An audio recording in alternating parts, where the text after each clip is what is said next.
पंडित देवदत्त ने अपने भविष्य के लिए पैसे बचाने की जरूरत महसूस की, क्योंकि उसके पास कोई नहीं था जो उसकी देखभाल करे। यह सोचकर उसने अपनी जिंदगी को बेहतर बनाने की ठानी। हर दिन सुबह जल्दी उठकर वह लोगों के घरों में पूजा करने जाता था। इस पूजा के बदले उसे दान और अनाज मिलता था। यह उसके लिए न केवल पैसे कमाने का एक तरीका था, बल्कि वह लोगों के साथ भी जुड़ता था।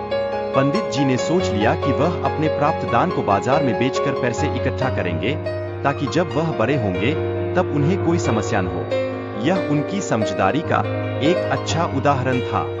एक दिन पूजा के बाद पंडित देवदत्त ने एक बछड़े को अपनाया।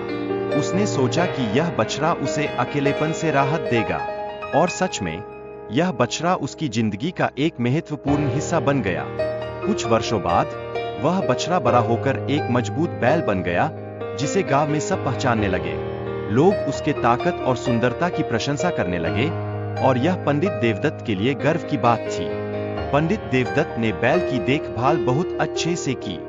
गांव के साहूकार ने उसे खरीदने की इच्छा जताई, जो कि पंडित की मेहनत और प्यार का परिणाम था। यह दिखाता है कि जब हम प्यार से किसी का ख्याल रखते हैं, तो वह और भी बढ़ता है। पंडित देवदत्त के लिए उनका बैल केवल एक जानवर नहीं था, बल्कि परिवार का हिस्सा था। उसने कभी भी इसे बेचने के लिए सोचा नहीं, क्योंकि उनके बीच का बंधन बहुत मजबूत था। एक बार राजा ने पंडित देवदत्त से उनके बैल के लिए भारी कीमत की पेशकश की, लेकिन देवदत्त ने यह पेशकश ठुकरा दी। यह साबित करता है कि सच्चा प्यार किसी भी कीमत से बड़ा होता है। जब बैल को राजा के पास लाया गया, तो उसने खाने और पीने से इनकार कर दिया। यह उसके दुख को दर्शाता है, क्योंकि वह अपने मास्टर के बिना बहुत उदास था। बैल की अपने मालिक के प्रति गहरी भावनाएं हैं, जिससे यह स्पष्ट होता है कि जानवर भी मनुष्यों की तरह भावनाएं महसूस कर सकते हैं। यह रिश्तों की अनमोलता को दर्शाता है। जैसे ही पंडित देवदत्त वापस आते हैं, बैल खुशी से खाना पीना शुरू कर देता है। यह उनके बीच के बंधन की ताकत को दर्शाता है, जो हर किसी को छू लेता है।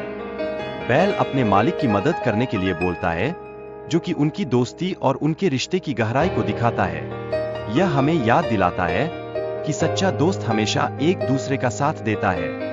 पंडित देवदत्त ने पैसे उधार देने वाले से एक शर्त रची।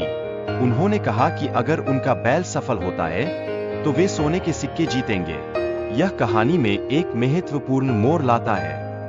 गांव के लोग पंडित के बैल की ताकत देखने के लिए इकट्ठा होते हैं। जब बैल अपने कार्य में सफल होता है, तो सभी हैरान रह जाते हैं।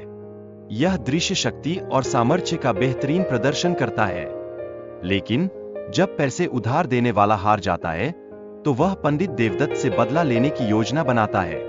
यह कहानी में संघर्ष और प्रतिशोध की भावना को जन्म देता है, जो हमें आगे की कहानी के लिए उत्सुक बनाता है।